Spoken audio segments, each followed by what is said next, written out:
नमस्कार विद्यार्थी मित्रांनो, स्वागत आहे तुमचं आपल्या या यूट्यूब चॅनलवर। तुम्ही जर या चॅनलवर नवीन असाल तर सबस्क्राइब करायला विसरू नका। आज आपण पाहणार आहोत वर्ग 10वी विषय विज्ञान आणि तंत्रज्ञान भाग 2 सराव प्रश्नपत्रिका उत्तरासह। वेळ 2 तास, एकूण गुण 40। सूचना: सर्व प्रश्न सोडवणे आवश्यक आहे। गणकयंत्राचा वापर करता येणार नाही। प्रश्नाच्या उजवीकडे दिलेल्या संख्या पूर्ण गुण दर्शवतात। प्रत्येक बहुपर्यायी प्रश्नाच्या उत्तराचे प्रश्न क्रमांक 1 मूल्यमापन केवळ प्रथम प्रयत्नातील पर्याय ग्राह्य धरून केले जाईल व त्यालाच गुण दिले जातील। बहुपर्यायी प्रश्नाचे उत्तर लिहिताना उपप्रश्न क्रमांक लिहून त्यासमोर अचूक पर्यायाचे वर्णाक्षर अ, ब, क किंवा ड लिहावे। उदाहरण 1 2 ब 3 क। अवश्य तेथे शास्त्रीय व तांत्रिकदृष्ट्या योग्य नामनिर्देशित आकृत्या काढा। प्रश्न पहिला दिलेल्या पर्यायापैकी योग्य पर्यायाचा क्रमांक लिहा। त्यामध्ये पहिलं विधान, DNA धाग्यावरील माहिती RNA धाग्यावर पाठवण्याच्या प्रक्रियेस रिकामी जागा म्हणतात। पर्याय अ प्रतिलेखन, ब भाषांतरण, क स्थानांतरण, ड उत्परिवर्तन। उत्तर आहे पर्याय क्रमांक अ प्रतिलेखन। आता या ठिकाणी पर्यायाचा क्रमांकच लिहायला सांगितला, म्हणजे उत्तर कसं लिहायचं आहे तर अ, परंतु या ठिकाणी आपण उत्तराला चौकोन करत आहे आणि DNA धाग्यावरील माहिती RNA धाग्यावर पाठवण्याच्या प्रक्रियेस प्रतिलेखन असे म्हणतात। दुसरे विधान, शरीराचे अनेक तुकडे तुकडे होऊन प्रत्येक तुकडा नवजात सजीव म्हणून जीवन जगू लागतो। हे प्रजनन रिकामी जागा अलैंगिक प्रकारचे आहे। अ कलिकायन, ब खंडीभवन, क पुनर्जनन, ड द्विविभाजन। उत्तर आहे पर्याय क्रमांक ब खंडीभवन। शरीराचे अनेक तुकडे तुकडे होऊन प्रत्येक तुकडा नवजात सजीव म्हणून जीवन जगू लागतो। हे प्रजनन खंडीभवन अलैंगिक प्रकारचे आहे। तिसरे विधान, इंधनाच्या अपूर्ण ज्वलनातून रिकामी जागा तयार होतो। पर्याय अ कार्बन मोनॉक्साईड, ब कार्बन डायऑक्साईड, क क्लोरोफ्लोरोकार्बन, ड हायड्रोजन सल्फाइड। उत्तर आहे पर्याय क्रमांक अ कार्बन मोनॉक्साईड। इंधनाच्या अपूर्ण ज्वलनातून कार्बन मोनॉक्साईड तयार होतो। चौथं विधान, प्रकल विभाजनात तर्कतंतू रिकामी जागा या अवस्थेपासून दिसू लागतात। पर्याय अ पूर्वावस्था, ब मध्यावस्था, क पश्चावस्था, ड अंत्यावस्था। उत्तर आहे पर्याय क्रमांक ब मध्यावस्था। प्रकल विभाजनात तर्कतंतू मध्यावस्था या अवस्थेपासून दिसू लागतात।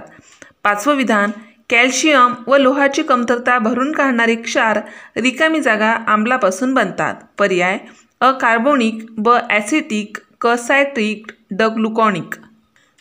उत्तर आहे पर्याय क्रमांक ड ग्लुकॉनिक। कॅल्शियम व लोहाची कमतरता भरून काढणारे क्षार ग्लुकॉनिक आम्लापासून बनतात। अशा प्रकारे प्रश्न पहिला अ दिलेल्या पर्यायापैकी योग्य पर्यायाचा क्रमांक लिहा हा 5 गुणांसाठी परीक्षेमध्ये विचारला जाणारा प्रश्न आहे। व्यवस्थित उत्तर लिहिल्यास आपल्याला 5 पैकी 5 गुण मिळतात। प्रश्न पहिला ब, पुढील प्रश्न सोडवा, गुण आहेत 5। त्यामध्ये पहिला प्रश्न आहे विसंगत पद ओळखा। त्यासाठी शब्द दिले आहेत वाळवणे, खारवणे, शिजवणे, साखर घालणे। उत्तर आहे शिजवणे, म्हणजेच विसंगत पद काय आहे शिजवणे। दुसरं आहे सहसंबंध लिहा। 1 वलई गांडूळ, 2 चपटे कृमी। जर वलई गांडूळ असेल तर चपटे कृमी काय आहे? उत्तर प्लॅनेरिया किंवा लिव्हर फ्लूक। तिसरा आहे चूक की बरोबर ते लिहा। विधान आहे तंबाखूजन्य पदार्थामुळे तोंड, फुफ्फुसे यांचा कर्करोग होत नाही। उत्तर चूक, कारण तंबाखूजन्य पदार्थामुळे तोंड, फुफ्फुसे याचा कर्करोग होतो। या ठिकाणी लिहिलं आहे की होत नाही, म्हणून हे विधान चूक आहे। चौथा आहे वृषणाचे कार्य लिहा। उत्तर वृषणाचे कार्य शुक्राणू असलेले वीर्य तयार करणे आणि पुरुष संप्रेरके टेस्टोस्टेरॉन तयार करणे। पाचवा आहे मी सरीसृप व सस्तनी या दोघांना जोडणारा दुवा आहे, तर मी कोण? उत्तर डकबिल प्लॅटिपस. डकबिल प्लॅटिपस हे सरीसृप व सस्तनी या दोघांना जोडणारा दुवा आहे. अशा प्रकारे प्रश्न पहिला अ आणि प्रश्न पहिला ब आपल्याला बोर्ड एक्झाममध्ये अशा पद्धतीने 10 गुणासाठी विचारला जातो. उत्तरं अतिशय व्यवस्थित आणि काळजीपूर्वक लिहायची आहेत. जास्तीत जास्त गुण मिळवून देण्यासाठी हे प्रश्न अत्यंत महत्त्वाचे आहेत. प्रश्न दुसरा अ, शास्त्रीय कारणे लिहा. कोणतीही 2. गुण आहेत 4. 3 प्रश्न विचारले आहेत. 2 प्रश्नांची शास्त्रीय कारणे लिहायची आहेत. त्यासाठी 4 गुण म्हणजे एका प्रश्नाचं कारण लिहिण्यासाठी 2 गुण आहेत. परंतु आपला जास्तीत जास्त सराव व्हावा यासाठी मी या ठिकाणी 3ही प्रश्नांची उत्तरे तुम्हाला देत आहे. तर पहिला प्रश्न आहे, भारतीयांनी कुटुंब नियोजन करून लोकसंख्येला आळा घातला पाहिजे. उत्तर, भारताची लोकसंख्या खूप झपाट्याने वाढत आहे. आता जवळपास 121 कोटींच्या वर लोकसंख्या गेली आहे. म्हणजेच आपल्या देशात लोकसंख्या विस्फोट झाला आहे. त्यामुळे वाढती बेरोजगारी, दरडोई उत्पन्न आणि कर्ज, नैसर्गिक साधनसंपत्तीवरील ताण अशा अनेक समस्या निर्माण होतात. यावर एकच उपाय म्हणजे लोकसंख्या नियंत्रण करणे हा होय. यासाठी कुटुंब नियोजन करून लोकसंख्येला आळा घातला पाहिजे. दुसरा प्रश्न आहे, खूप व्यायाम केल्यानंतर आपल्याला थकल्यासारखे वाटते. काय कारण आहे? तर उत्तर, आपण जास्त व्यायाम करतो तेव्हा आपल्याला ऑक्सिजनची कमतरता भासते. अशा वेळी आपले स्नायू व मांसपेशी विनॉक्सिशोषण करतात. विनॉक्सिशोषण प्रक्रियेत लॅक्टिक आम्ल तयार होते. तसेच ATPचे रेणू देखील खूपच कमी प्रमाणात तयार होतात. त्यामुळे आपल्या शरीरात कमी ऊर्जा तयार होऊन लॅक्टिक आम्ल साठते. त्यामुळे आपल्याला थकल्यासारखे वाटते. तिसरा प्रश्न, जलविद्युत ऊर्जा, सौर ऊर्जा आणि पवन ऊर्जा यांना नूतनीकरणक्षम ऊर्जा म्हणतात. उत्तर, जलविद्युत ऊर्जा, सौर ऊर्जा आणि पवन ऊर्जा या अनुक्रमे वाहते पाणी, सूर्यप्रकाश आणि वारा यांच्या मदतीने तयार केले जातात. हे ऊर्जा स्रोत म्हणजेच जलसाठा, वेगात वाहणारा वारा, सूर्यप्रकाश शाश्वत आहेत, म्हणजेच कधीही न संपणारे आहेत. याउलट कोळसा, नैसर्गिक वायू, खनिज तेल यांचे साठे मर्यादित असून अजून काही वर्षांनी ते संपुष्टात येतील. ते परत मिळवता येणार नाहीत. जलविद्युत ऊर्जा, सौर ऊर्जा आणि पवन ऊर्जा ह्या मात्र शाश्वत असल्याने परत मिळवता येतात. म्हणून त्यांना नूतनीकरणक्षम ऊर्जा म्हणतात.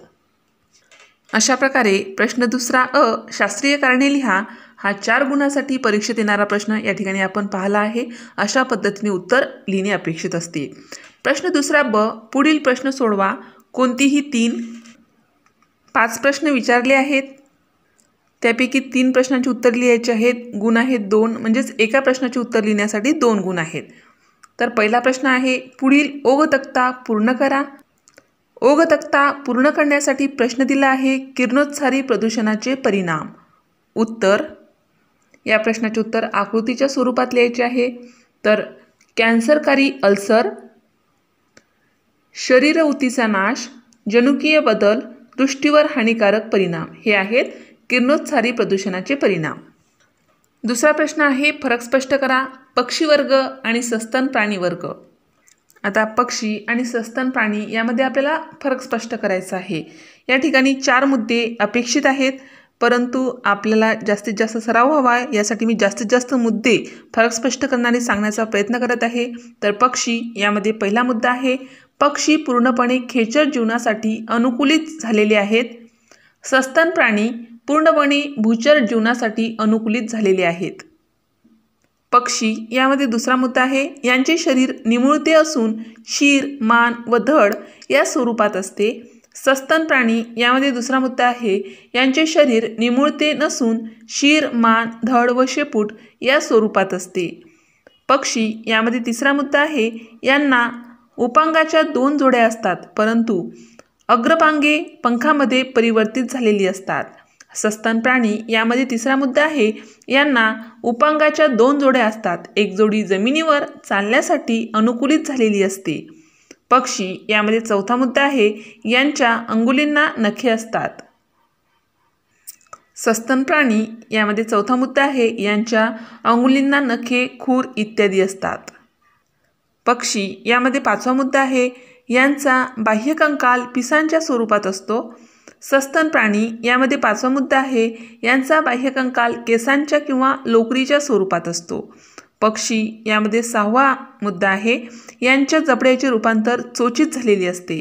सस्तन प्राणी यामध्ये 6वा मुद्दा आहे, यांच्या जबड्यात दात असतात, मुखाला जबड्याचे आच्छादन असते.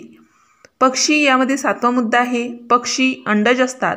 सस्तन प्राणी यामध्ये 7वा मुद्दा आहे, सस्तन प्राणी जरायुज असतात. अपवाद प्लॅटिपस त्याला अपवाद आहे. पक्षी यामध्ये 8वा मुद्दा आहे, अंडी व पिल्लांची दोन्ही पालकाकडून काळजी घेतली जाते. सस्तन प्राणी यामध्ये 8वा मुद्दा आहे, केवळ आईच पिल्लांना दूध ग्रंथीतून दूध पाजून वाढवते. पक्षीचं उदाहरण आहे मोर, पोपट, कबूतर, बदक, कावळा, चिमणी, पेंग्विन. आणि सस्तन प्राणी यामध्ये उदाहरण आहे मानव, कांगारू, डॉल्फिन, वटवाघूळ, कुत्रा, मांजर. अशा प्रकारे पक्षी आणि सस्तन प्राणी यामध्ये सविस्तर आपण फरक स्पष्ट केला आहे. परीक्षेमध्ये येत असल्यास सर्वच्या सर्व मुद्दे लिहिले तरी चालतील, परंतु वेळेचे योग्य नियोजन करायचे आहे. व्यवस्थित तक्ता करून फरक स्पष्ट करायचा आहे. कोणतेही अचूक 4 मुद्दे यापैकी लिहिणे आवश्यक आहे. प्रश्न 3. पुढे दिलेल्या चित्राचे निरीक्षण करून या आपत्तीचे 2 परिणाम लिहा. या ठिकाणी एक चित्र दिलं आहे. चित्रामध्ये रेल्वेचा अपघात दिसत आहे. तर या आपत्तीचे आपण परिणाम लिहूया. उत्तर: रेल्वे अपघाताच्या आपत्तीचे परिणाम: रेल्वे प्रवासी जबर जखमी होतात. प्रसंगी रेल्वे प्रवाशांची जीवितहानी होते.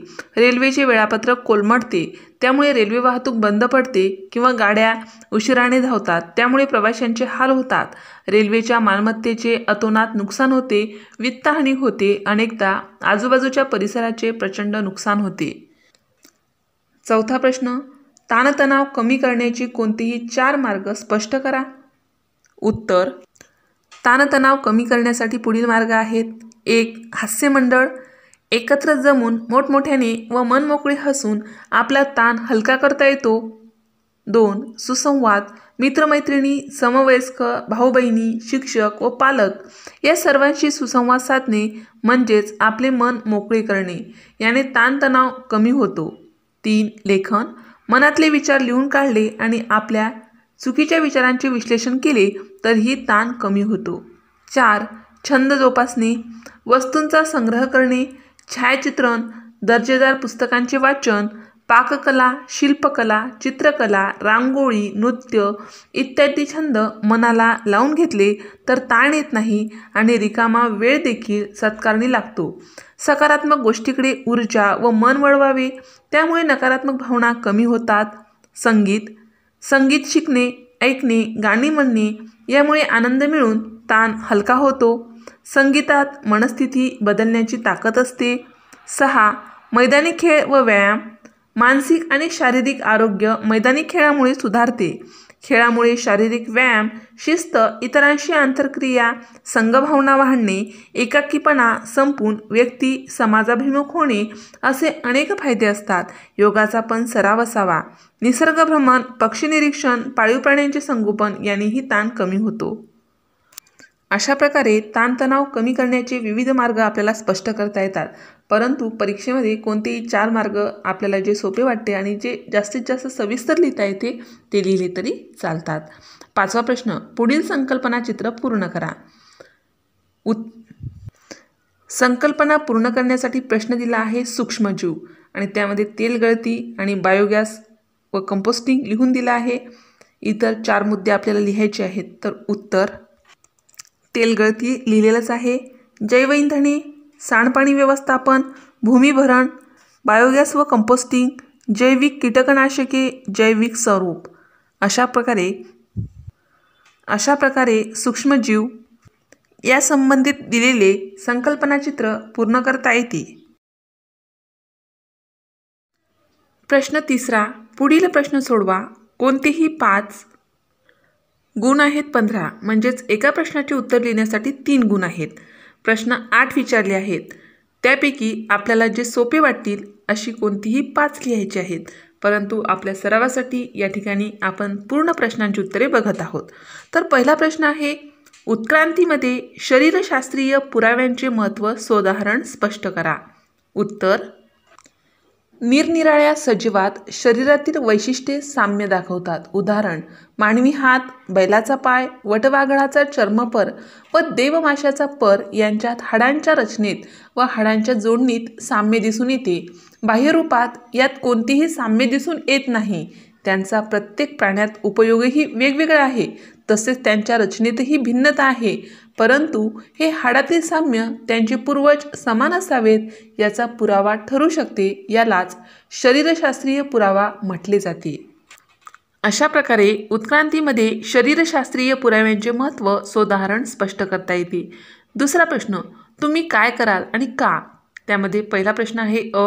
शेजारच्या मुलाला तंबाखू खायला आवडते.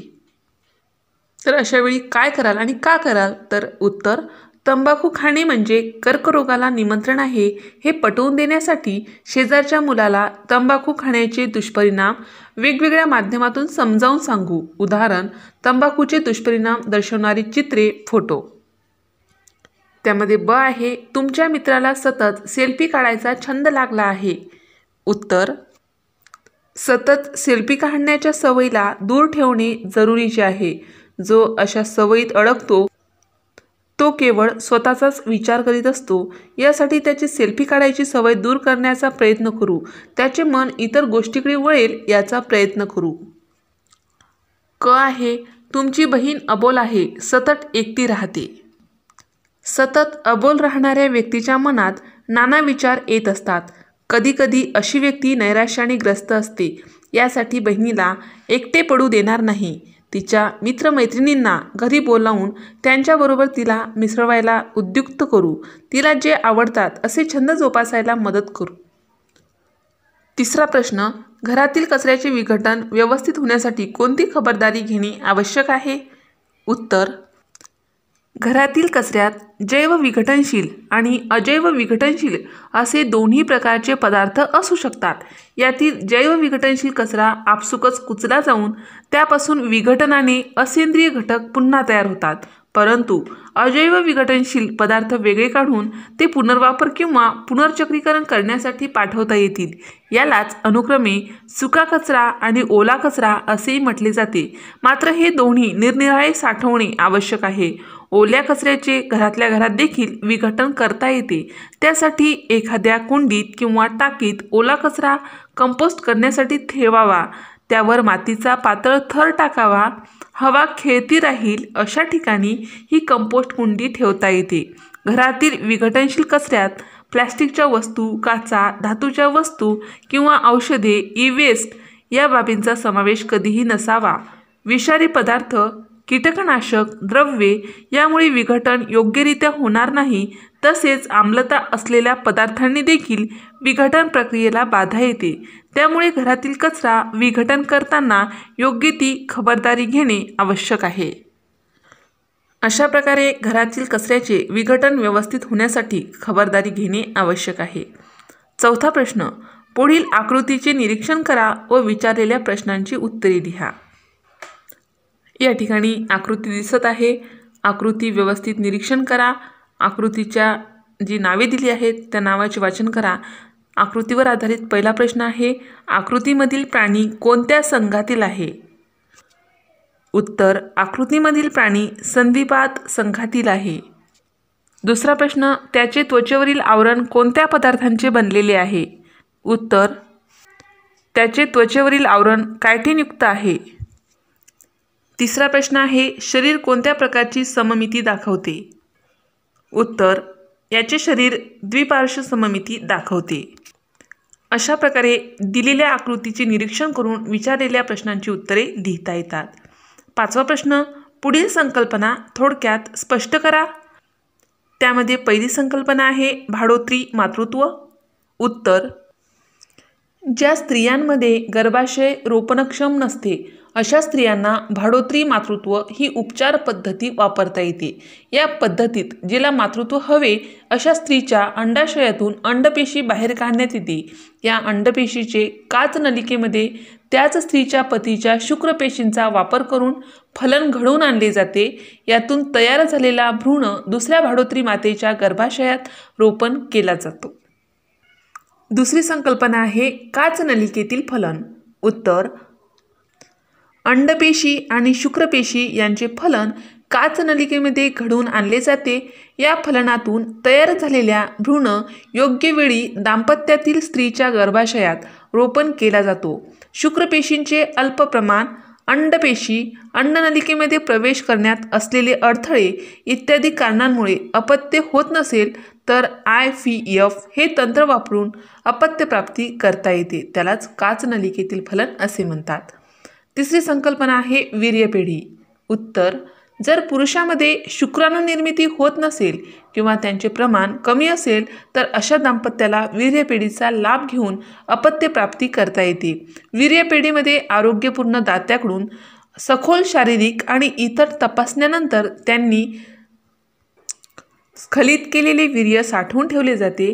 या वीर्यपेढीतले वीर्य वापरून IVF तंत्राने भ्रूणाची निर्मिती करण्यात येते। अशा प्रकारे पुढील संकल्पना थोडक्यात स्पष्ट करा। हा प्रश्न पूर्ण करता येतो। 6वा प्रश्न, पुढे दर्शवलेल्या मानवी शरीर रचनेतील विविध अवयव नामनिर्देशित करा। या ठिकाणी मानवी शरीराची नामनिर्देशित आकृती दिलेली नाही, फक्त आकृती आहे ती आपल्याला नामनिर्देशित करायची आहे। तर कशा प्रकारे नाव देता येते ते बघा। उत्तर, मुख, फुफ्फुस, हृदय, यकृत, किडनी, मांडी, स्नायू। 7वा प्रश्न, ऊर्जा प्रकार व त्यांची साधने यांच्या आधारे तक्ता पूर्ण करा। खाली ऊर्जा प्रकार लिहून दिले आहे, त्याची साधने लिहायची आहेत। ज्या ठिकाणी साधने दिली आहेत ती साधने कोणत्या ऊर्जा प्रकारात येतात ते लिहायचं आहे। तर पहिले ऊर्जा प्रकार लिहून दिला आहे। पहिला ऊर्जा प्रकार आहे विद्युत। विद्युत या ऊर्जा प्रकाराची साधने आहेत इस्त्री, गिझर। दुसरा ऊर्जा प्रकार आहे यांत्रिक, साधने सुद्धा लिहून दिली आहेत। साधने आहेत शिलाई मशीन, सायकल। तिसरा ऊर्जा प्रकार आहे औष्णिक। औष्णिक या ऊर्जा प्रकारामध्ये येणारी साधने आहेत भट्टी, वाफेचे इंजिन। आणि शेवटी साधने लिहून दिली आहेत। साधने आहेत सौरचूल, सौरतापक। तर ऊर्जा प्रकार आहे सौर ऊर्जा। अशा प्रकारे ऊर्जा प्रकार व त्यांची साधने यांच्या आधारे आपण दिलेला तक्ता पूर्ण केला आहे। प्रश्न 8वा, पुढील परिच्छेद योग्य पर्याय वापरून पूर्ण करा। पर्याय आहेत यांत्रिक, रायझोबियम, जलचरांसाठी विषारी, CO2, नायट्रोजन, स्युडोमोनास, आदिजीव, बॅक्टेरिया, हायड्रोकार्बन। प्रश्नामध्ये दिलेला परिच्छेद आहे समुद्रात विविध कारणांनी पेट्रोलियम तेलाची गळती होते। हे तेल रिकामी जागा घातक विषारी बनू शकते। पाण्यावर आलेल्या तेलाचा तवंग रिकामी जागा पद्धतीने दूर करणे सोपे नाही, पण अल्कॅनिओरॅक्स, बोर्क्युमेन्सिस व रिकामी जागा जीवाणूंमध्ये पिरिडिन्स व इतर रसायने नष्ट करण्याची क्षमता आहे। त्यामुळे तेलाचे तवंग नष्ट करायला व जीवाणूंच्या समूहाचा वापर केला जातो। त्यांना हायड्रोकार्बोनोक्लास्टिक रिकामी जागा HCB म्हणतात। HCB हे रिकामी जागा अपघटन करून त्यातील कार्बनच्या ऑक्सिजनशी संयोग घडवून आणतात। या अभिक्रियेत रिकामी जागा व पाणी तयार होते। आता आपल्याला हा परिच्छेद वर दिलेले पर्याय वापरून पूर्ण करायचा आहे। तर तो कशा पद्धतीने पूर्ण होईल ते बघा। उत्तर, समुद्रात विविध कारणांनी पेट्रोलियम तेलाची गळती होते। हे तेल जलचरांसाठी घातक विषारी बनू शकते। पाण्यावर आलेला तेलाचा तवंग यांत्रिक पद्धतीने दूर करणे सोपे नाही, पण अल्कॅनिओरॅक्स, बोर्क्युमेन्सिस व स्युडोमोनास जीवाणूमध्ये पिरिडिन्स व इतर रसायने नष्ट करण्याची क्षमता आहे। त्यामुळे तेलाचे तवंग नष्ट करायला या जीवाणूंच्या समूहाचा वापर केला जातो। त्यांना हायड्रोकार्बोनोक्लास्टिक बॅक्टेरिया HCB म्हणतात. HCB हे हायड्रोकार्बन अपघटन करून त्यातील कार्बनचा ऑक्सिजनशी संयोग घडवून आणतात. या अभिक्रियेत CO2 व पाणी तयार होते. अशा प्रकारे दिलेला परिच्छेद योग्य पर्याय वापरून पूर्ण करता येतो. त्याचबरोबर प्रश्न 3 पुढील प्रश्न सोडवा हा प्रश्नसुद्धा आपला पूर्ण झाला आहे. प्रश्न 4 पुढीलपैकी कोणताही एक उपप्रश्न सोडवा. गुण आहेत 5. 2 प्रश्न विचारले आहेत. परीक्षेमध्ये जो आपल्याला सोपा वाटेल तो प्रश्न निवडायचा आहे आणि मुद्देसूद या प्रश्नाचे उत्तर अगदी सविस्तर लिहिणे अपेक्षित असते. पहिला प्रश्न विचारला आहे, पर्यावरणात माझी भूमिका पुढील मुद्द्यांच्या आधारे व्यक्त करा. प्रत्येकी 2 कृती लिहा. मुद्दे आहेत अ. प्रतिबंध, ब. नियंत्रण, क. निर्मिती, ड. प्रसार, ई. जतन. उत्तर प्रतिबंध. पर्यावरणाला हानी पोचवणारे घटक रोखण्याचा मी प्रयत्न करीन, जसे प्लॅस्टिकचा अनावश्यक वापर कमी करीन. नवीन कृती कार्यक्रम राबवीन, जसे जलप्रदूषणाला आळा घालणारे उपाय करीन. वाहनासाठी PUC सर्टिफिकेटचा आग्रह धरीन. ब. नियंत्रण. पर्यावरणाप्रती माझी मानसिकता बदलीन. पाण्याचा वापर काळजीपूर्वक करून जलस्रोतांची हानी रोखीन. क. निर्मिती. नवनिर्माणासाठी प्रयत्न करीन, जसे रोपे लावीन आणि झाडे जगवीन.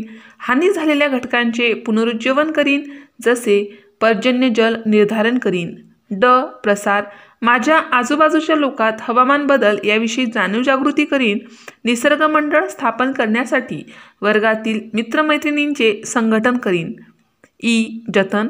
शाळेच्या आसपासची वनक्षेत्रे टिकवून ठेवण्यासाठी पावले उचलीन. मी जैवविविधता उरली आहे त्याचे जतन करीन.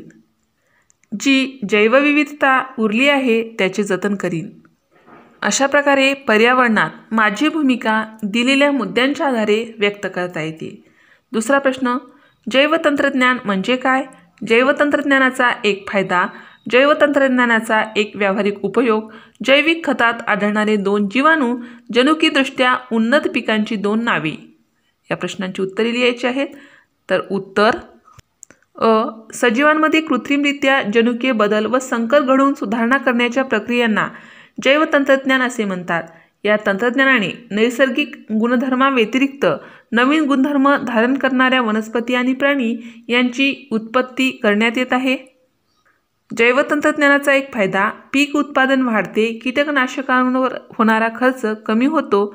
जैवतंत्रज्ञानाचा एक व्यावहारिक उपयोग, जैवतंत्रज्ञानाने मधुमेह, हृदयरोग अशा आजारांचे निदान त्याची लक्षणे दिसण्यापूर्वीच करता येते. ड.